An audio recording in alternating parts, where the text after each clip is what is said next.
right, hi everyone. For those who haven't met me before, I'm Anna, and yeah, like Jim said, I did my PhD here a few years ago now. And I'm super honoured to be asked to speak, and I'm a little bit nervous, and I will go bright red, but that comes from being from the far north. So you can see it, we can ignore it, that's what's going to happen. So yeah, I did my PhD on the wild camel. It was fully funded by the Wild Camel Protection Foundation, which is a very small charity, so I was really lucky that I was able to get put through the whole thing through them.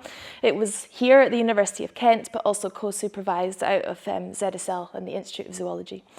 I did some of my genetic work that I'm going to talk about at the NERC facility at the University of Sheffield, and also the Veterinary Medicine University Vienna. And a lot of this was also funded by Knowsley Safari Park and Prague Zoo. So thanks to all those people, it wouldn't have been possible without them. And there's many, many people I haven't listed there, but those are the main partners. My contact details you can get on the QR code, or yeah, my email address is there. So any questions or anything afterwards, please just get in touch. I had a brilliant time doing my PhD. I worked with the most amazing animals in one of the best places. The Gobi Desert is just amazing. I had some incredible experiences.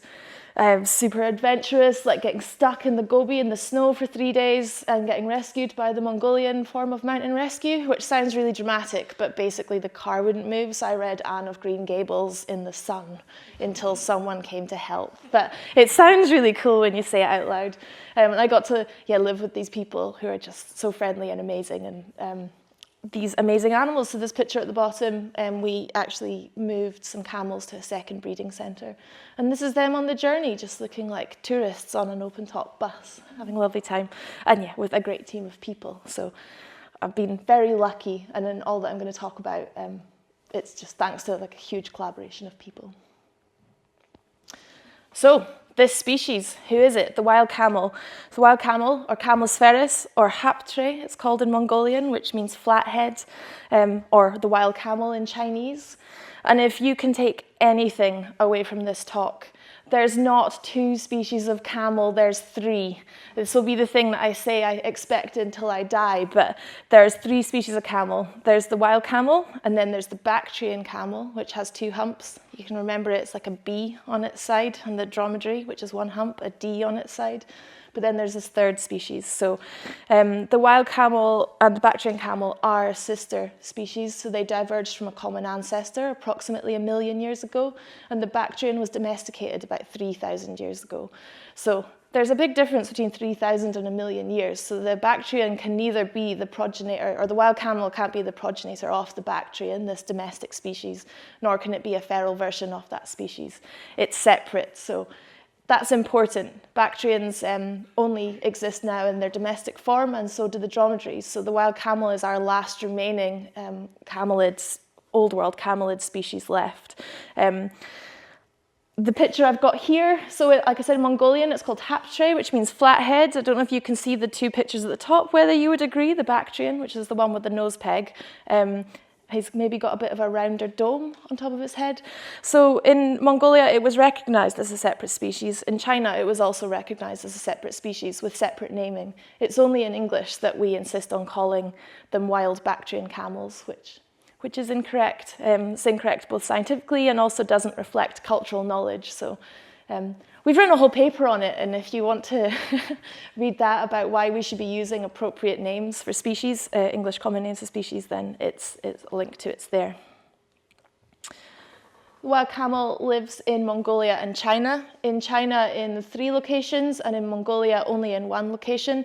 It's the black area on that orange lump there in Mongolia. So it's the Great Gobi A Special Protected Area. This is a protected area in Mongolia. It's about 45,000 square kilometres, which is twice the size of Wales. I haven't quite got a better area. I'm sure there's an American state about that size, but it's big. Combined with Gobi B, which is the other protected area in Mongolia, there's the protected area in the Gobi in Mongolia is bigger than Switzerland. So there's some scales for you. It's a lot of protected area. And as it should be, because it's the Gobi, and the Gobi is amazing. So the Gobi is a key biodiversity site. You might not think a desert has a whole lot of biodiversity, but it really does. There's a huge number of endemic plant species and mammals as well. And it's actually got some of the lowest levels of human influence globally. It's such a vast area. There's not that much human encroachment into it, which makes it this vital habitat for these rare and endemic species. And it allows for large-scale ecological processes, such as migration. And that size, diversity and intactness means that it's actually being put forward just now as a UNESCO World Heritage Site. But unfortunately, it's threatened, especially by climate change. Desertification is increasing, and I think it's estimated that in the next 50 years, 50% of the available wild camel habitat may be lost to climate change. So it's an amazing place, but worth thinking about more. And one of the things the Wild Camel Protection Foundation hopes to do is to use some of the research I'm going to talk about to help get this UNESCO World Heritage Site, because it should aid the protection. There is both legal and illegal mining happening around the outside of the park boundary, and that could be a threat to this vast habitat. Home to some amazing species. So the two at the bottom are from camera traps during my PhD. So we've got the kulan, or the Asiatic wild ass, on the left, and then the goiter gazelle on the right. And then up on the hill there, we've got some argali, which is like a wild goat. And then I've included the Gobi bear, because you can't talk about the Gobi without the Gobi bear. He's not going to feature again in my talk, but you have to go away and look up this animal afterwards. There's about 50 left. They're a subspecies of brown bear. They live in the Gobi and they eat rhubarb. It just sounds like a made-up animal. So yeah, go away and look up videos of the Gobi bear, because they're mad. They've got these really long claws and kind of a shaggy coat, and they just shouldn't exist. They're amazing. So wild camel lives in this place, this vast area, and it shows one of the largest on-land annual migrations on the planet at 2,800 or so kilometers. And when individual camels were collared, some of them had an annual home range of 12,000 kilometers and moved up to 6 kilometers a day. Migration is necessary for this species. They are camels, they can go a long time without drinking, but they do need to drink and they do need to eat. So in such a harsh environment, the Gobi in the winter can get down to minus 40 degrees centigrade, and in the summer up to plus 40, so it swings. They need to be able to travel to find food and water. So if you want to protect an animal that has a 12,000 kilometer annual home range, you need to protect 12,000 kilometers square. So it's an umbrella species. By protecting the camel, we're protecting all of that Gobi desert habitat. There's very few left. The estimate on the red list is 950 animals, with 600 in China and 350 in Mongolia. This old population estimate comes from historic surveys and observation data. There's not a lot of robust, or there wasn't a lot of robust data giving a population estimate, but that was what was available. Those were the numbers, so less than 1,000 globally. And combined with this estimate and in-country reports, it was presumed extremely low population, and that gave it a critically endangered status. Threats, as I spoke about briefly, habitat loss and degradation by legal and illegal mining, increased desertification due to climate change, human encroachment into the park. So although I said it doesn't have a lot of human encroachment, it is there, and with the potential for mining and the potential for increased border action in both Mongolia and China, there is potential for an increase in that.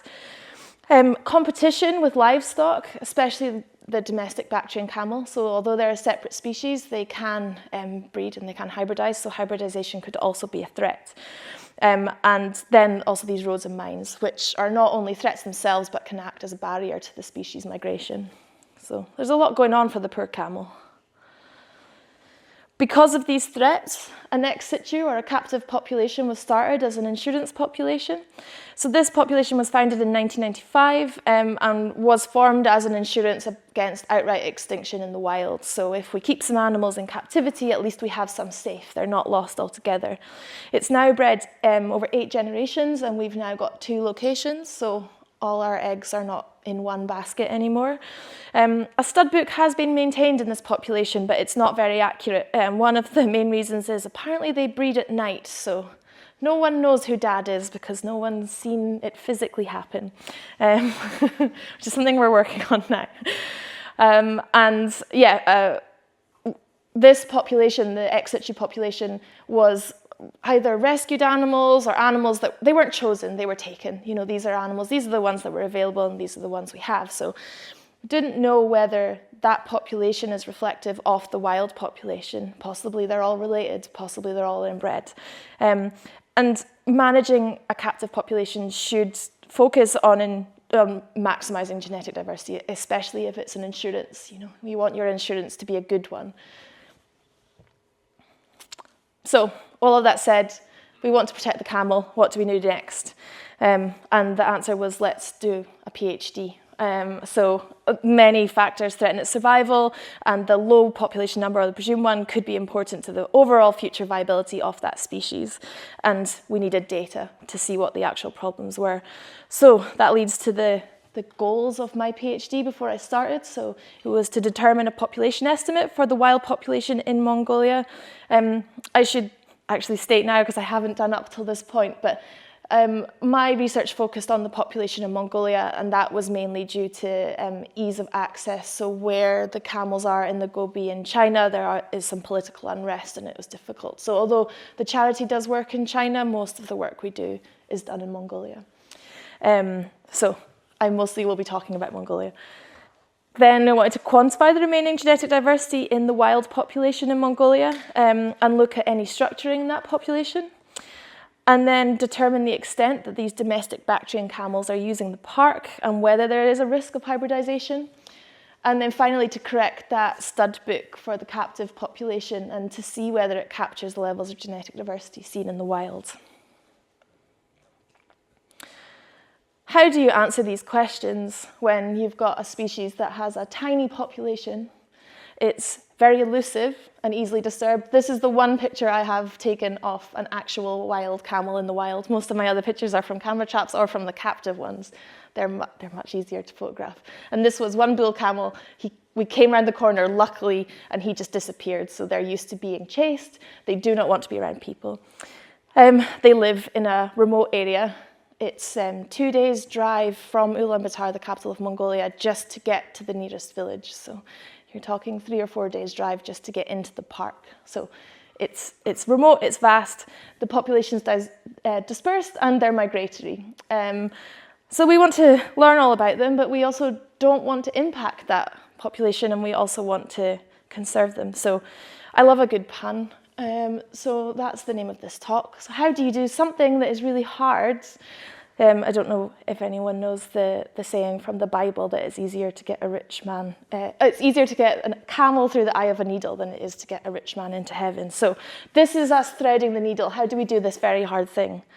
I would appreciate any other camel puns if anyone could think about them, because I'm running out.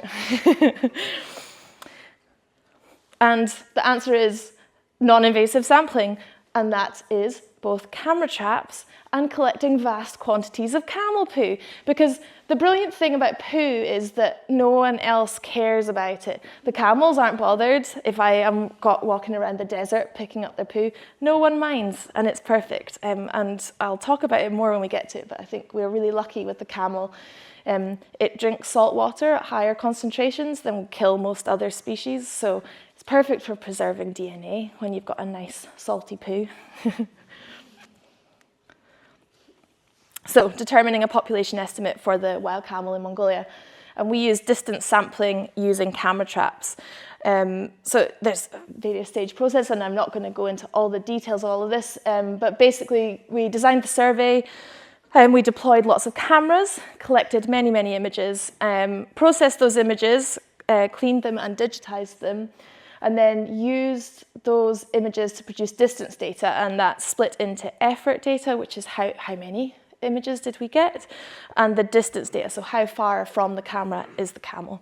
And then using that, we fitted detection function models to that to get a density estimate. So distance sampling is a standard and widely used method to estimate animal abundance, and quite often it's done with observers, so you might have an observer walk to a point and then count however many animals they see from that point. Again, the Gobi is 45,000 square kilometers, so I couldn't get that many people to go out and stand in -40 degrees for 2.5 years. So camera traps worked better than observers because they're cheaper, they last for longer, it's not against your human rights, and it reduces observer bias and disturbance. So cameras were great. We used wide-angle cameras. It takes a wider picture, you get more of the goby in that, and the park had to be covered fully, so you had to get a representative survey. If we just focused on the water points, you'd get lots of camels, but that wouldn't actually tell us about what it's like in the areas where it's a bit more hostile. Yeah, so they work a bit like a plot sample, and equivalent to observers going to those points and counting all the camels they see within a certain distance. And then the density is just the number of the camels divided by all the plots across that area. And so distance sampling only differs by estimating the expected number of animals at that distance. So the closer you are to the camera, the more likely you are to pick up a detection. So by looking at, we did 6 months to begin with, and we got camel captures. So by looking at how often we captured them, it allowed us to work out that, yeah, we can actually predict what we're missing. And combining what we've seen and what we've missed allows us to get the density estimate across the national park. So comfortably here at DICE, I got a map of the park, and I said I have 180 cameras, because that's how many I have, and I want to place them across the goby. So I did a nice, this is where it should be. Thanks very much, ArcGIS, this is where it is. And that's the black dots on the map. Then I asked the ranger teams, can you drive out to all these locations and put a camera in this location?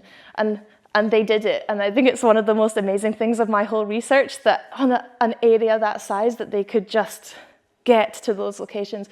The driver I was with, his name was Pooji, and at one point, he told the driver, the ranger that I was with, he told the driver which way to go. He fell asleep, and then he woke up, looked at his GPS, and just said, here. And I was like, it can't possibly be, like, he's been asleep for the last half hour. No, he was right. So I don't know, they're magic. The rangers in the goby are just incredible. So yeah, I just love this, because I just think, obviously the scale, they're maybe a couple of 100 meters out, but it's still amazing. I'm just going to play this video in the background, because this is when we first started, so it's been updated since then, but there's some nice pictures of the goby while I talk about the rest of it. So we deployed those 180 cameras from April 2019 to, I'll just mute that. There we go. Yeah, April 2019 to October 2021, we had 180 cameras. In this initial 6 months in April 2019, we just had 80 cameras, but after looking at those initial results, we thought we'd have a much better estimate if we increased the number of cameras. So Pragzu kindly stepped up and bought a heap more cameras and funded a second round. The cameras were split between the flat areas and the mountainous areas, so anything over I think it was a 20-degree slope or 1,800 meter contour line was considered mountainous. The flat areas, like you can see here, they're open and flat, so it's quite, you place a camera here. The mountains were a bit harder because camels aren't known for their mountain climbing ability. So I mapped all the canyons using satellite imagery, so where I thought camels could access, and then used that as a transect line and placed cameras equally along that transect line. So over that 45,000 square kilometers, the 180 cameras were taking pictures every 20 minutes in daylight hours for 2.5 years. That led to about 3 million images. It was on time-lapse mode, so that was to allow us to see more camels. If you rely on a camera trap to trigger, so if it relies on an animal walking past or there being a change in temperature or movement, we wouldn't see as many. And because it's such a flat, open environment, the cameras can actually see quite far. And I think we cut off the analysis at 200 meters, but you could see in the pictures, you could see it was a camel further than that. Whereas a trigger would be, the camera would only be triggered if you were, I think, maybe 20 meters away. So it led to a lot more empty images, but it also led to a lot more captures. All those 3 million images were tagged by hand. I think I only did about 1 million of them. One of my colleagues in Mongolia did about the other 2. And then some amazing people from DICE also helped, and we did about 10% in one day, and we had pizza and beer. And there was some computer issues that day, and it felt quite taxing at times, but we had a fun time overall, so thanks for anyone who helped with that. And then we got the results. So the A, B, C, D, E, that's just those, we just did it into 6 months blocks because the rangers went out to collect all the SD cards every 6 months. In the first winter, we weren't sure whether the cameras would survive because it going down to -40, but they were absolutely fine. So that's just the different deployments, and the size of the circle there is just the number of captures. So you can start to see that in this kind of central region of the park where it's mountainous, we're getting a lot more captures than you are in the kind of more barren, sparse areas. And that gives a mean abundance estimate of 664 camels-ish. I'm using this as a provisional estimate now, so it's robust and we can use that. There's about 700 camels left, the wild camels left in the Gobi, but we're wanting to add a bit more to the models to get it a bit more accurate. So as well as using the standard sampling data, we can also add other information to it, such as spatial data. So because we know where every camera was, we know the habitat type, the altitude, the distance to water, distance to settlement, all types of stuff. So we want to add that in. And also looking at the initial data, there does seem to be a lot more captures in these mountainous zones, which were sampled a little bit differently. So 23% of the total cameras with captures were from this mountain zone, which, you know, there was only 20 cameras compared to 160. So there's definitely something going on there. So captures are focused around the mountainous areas of the park, which makes sense because that's where the water is. But yeah, we need to dig in a bit more. So although that abundance estimate we can use, I want to make it a little bit better. So that work's ongoing. So maybe I can come back and speak to you again when we've got a proper one. But the camera traps also gave us other data. So this camel here, who's got the big yellow circle around him, you can see he's got a collar on, hopefully. It was actually one of the captive bred camels that was released. The collar was supposed to drop off. Clearly, that function didn't work. But it's nice to see that he's still alive. So that release would have been in 2015, and the picture was taken in 2021, and he's clearly with a group of wild animals, so that was a nice thing to see. This picture here, if you can see it, that appears to be a female and twins, and this is only the second ever record of a wild camel with twins, so obviously she could just have someone else's little one, but it was still quite nice to see. And then it also adds into some of the other information we were looking for. So the camel at the front with the yellow arrow above it is a wild camel, and the two at the back with the red arrows above it are Bactrians, they're domestic ones. So clearly the two species are interacting in the park. By going out and systematically putting out these cameras, it allowed for a systematic collection of samples as well. So every time we went out to put a camera out, I asked everyone to look for some poo or hair or anything else. So we're able to get a lot of samples from across the entirety of the park, which was great. Which leads on to the next two questions. So quantify the remaining genetic diversity of the wild population in the national park in Mongolia, and looking at the structuring of that population, and also determine the extent that domestic camels are using the park. So as I just said, systematic widespread collection of non-invasive samples, so that included mostly feces, but also shed hair and some carcasses from dead camels we found across the park. And those samples that we collected were also used with 34 samples from that ex situ herd. Those were slightly more invasive. The camels all got the nice ear tags, and when you took the ear tags, it takes a bit of tissue. So I think they would be annoyed at me saying that was all non-invasive, because they did get their ears pierced for it, but that was done by a vet. And all those samples were combined with extractions that I'd also had from the University of Veterinary Medicine in Vienna, which was also mostly hair samples collected in the Gobi.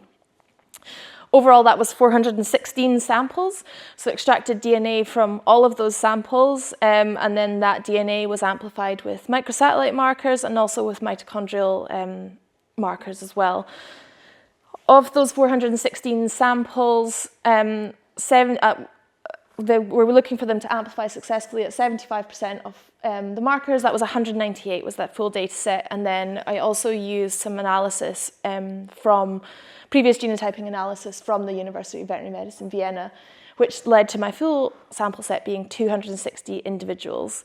On the initial looking at that, 157 were wilds, 34 were captive bred wild camels from the ex situ centre, and 47 were known Bactrian camels.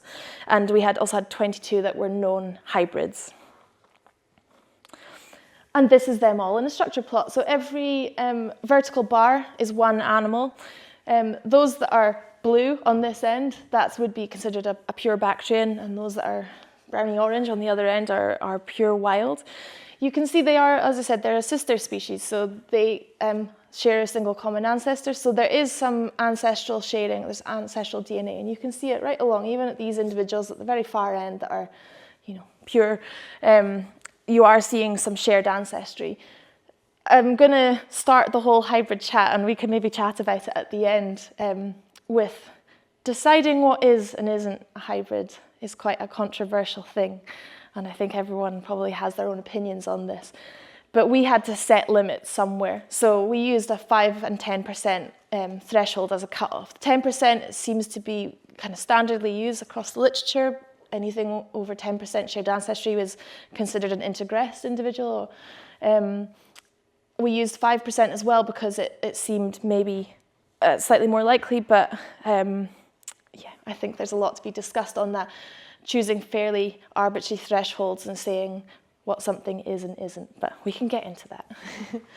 So every one of these is an individual, and the ones in the middle are very clearly hybrids. You've got 50-50. Clearly mum was one and dad was the other, but the ones on either end are a bit more complicated. And then this data can be mapped across the park. So every one of these pie charts just shows the same thing as the structure plot. So the brown is the wild ancestry and the blue is the Bactrian ancestry. In the northern part of that's the buffer zone of the park or the boundary, you're seeing that there's pure Bactrians up there, which is completely to be expected. There's people who live around the outside of the park who do herd their own Bactrian camels, and in poor weather they're allowed to graze within the park, so it's not surprising that we were picking up samples there. But right down at the bottom, which is near the Chinese border, that's really central in the park, so that is really quite a long way in. And then you can see these integress or hybrid individuals throughout. So just looking at this straight away, you're like, there's clearly hybridization throughout the population. And it matches up quite nicely to some camera trap images. So the map with the little yellow square, this is the camera where this picture was taken. This is a nice, easy identification because the wild ones don't have the nose pegs. So these guys clearly just got right up in the camera. We're like, you can definitely identify us. We've got nose pegs and ear tags. I like that the genetic data maps quite nicely with the camera trap image in this one. So added to the nuclear markers, the mitochondrial markers, we also looked at mitochondrial DNA. So mitochondrial DNA is passed on through the maternal line. And this was Lucy's master's work, so thanks to her. So for the samples, the pie charts that are grey and white, that's showing what we just looked at before, the nuclear markers, so the percentage of ancestry at nuclear markers, whether it's wild or Bactrian. But then you can also look at on the maternal DNA, what does that look like? And so again, on those two that are pure Bactrian on the edge of the park, they've got a nice blue border around the outside. Yes, that camel's mum was definitely a Bactrian, and that is a Bactrian camel. But if you look in the middle here, there's a camel that doesn't have an awful lot of Bactrian integration. Mostly it looks like a wild one, but on its maternal mitochondrial DNA, it's Bactrian. So that suggests that there's also historic integration. So we're not only seeing hybridization like now, like hybrids from mum and dad, but also maybe from much further back. So again, start to question, if we're making these conclusions about what is and isn't a hybrid, how do you do it on an animal that if on one marker we wouldn't consider a hybrid, but on another it looks like it is. And there's lots of nice stories that have come out of that. So I know this is an absolutely horrible slide, but what you can take from it. The one at the top, AWC 114. So on its mitochondrial DNA, it's a Bactrian. But then if you look at what says percentage wild and percentage Bactrian, that's the nuclear, it's like perfect. It's like 99% wild. So it's really showing this historic integration. If you looked at the nuclear genome, or the markers that we were looking at, you wouldn't see hybridization at all. On these ones in the red box here, I've included it just because I liked it as a story. So these were our few Chinese samples that we had, and these were taken from hybrid camels, known hybrid camels from herders in China. And if you look at that they show up on the paternally, they are wild, but maternally, they're Bactrian. And this makes biological sense. So what's happened here is you've got someone who's been herding his domestic camels, and a wild camel has come out of the national park and bred with them. And so you're seeing it there. Whereas at the bottom, this CWC2 and CWC9 in the yellow, they're Chinese samples from the wild. And what you're seeing on the paternal line is that it's a Bactrian, and on the maternal line, it's a wild, which means that a Bactrian male has come into the park and bred with them. And they are a rutting species, so, the one bull will control many females. So it was just, I like that you could see that, you could kind of follow that, what's happening. So the next bit was to look at the ex situ population, or the captive population, and how well do they overlap. So this PCA, if you just got their samples again, but split into those that are pure Bactrian, those that are wild, those that are hybrid in the middle, and then where do our captive herds sit over that? And the captive herds sit quite nicely over the wild, which is great. So, it's looking like, yes, there's a good capture of the genetic diversity in the captive stock. And then we could look at that at both allelic richness, so how many alleles do they have? How rich are they in alleles? And the wild population was more allelically rich than the captive, but that's to be expected. The wild population is quite a lot bigger than our captive population of 34 individuals, but it's not a disaster. And actually, when we look at the inbreeding coefficient, there was no statistical difference between any of the populations. So it's really good news for the captive stock. It seems like the level of genetic diversity and inbreeding is quite similar between the wild population and the captive population. But we were seeing some integration. So there was 3 individuals of our threshold of 5% would be considered integressed or hybridized. So those guys aren't allowed to breed anymore. So as a summary for the genetic research, integration of Bactrian camel genes is shown across the entirety of the national park, and that the population structuring is predominantly between the two species. I haven't included a map here, but looking at the park, it's such a vast area, we thought that there could be just, some camels stay up here and other camels stay there, but it genetically doesn't appear to be that. So it just appears to be the structuring is between the two species. So movement of genes and movement of animals is possible across the entirety of the park, and that means it's possible across the entirety of the Mongolian population. Integration is seen in our captive herds, and that's the three individuals are over the 95% cutoff. And inbreeding is seen across both the wild and the captive populations, but as I said, there's no significant difference in inbreeding between the two. And it's good for our captive guys. The genetic part of my PhD is currently under review, but you can read it if you want to. The thesis is published, so that's it there. And so then we can add all of this together and look at the park. So again, this is just the same as before. We've got the nuclear DNA and we've got the mitochondrial DNA, and then we've also got the yellow dots are where I've got Bactrian camels captured. And again, you can see it's mostly focused along the border of the park, but then right down in this central location, which is really very far away from everywhere. So our overall research conclusions, with the preliminary estimate of 664 individuals, we now know that, which is great because that's something to go forward on. Someone else can put camera traps out across the Gobi in the same place, and we've got something to compare it to. All the other population estimates before were mostly a little bit of a guess. So now there's actually something robust. We can be like, this is what it was like in 2021. What's it like now?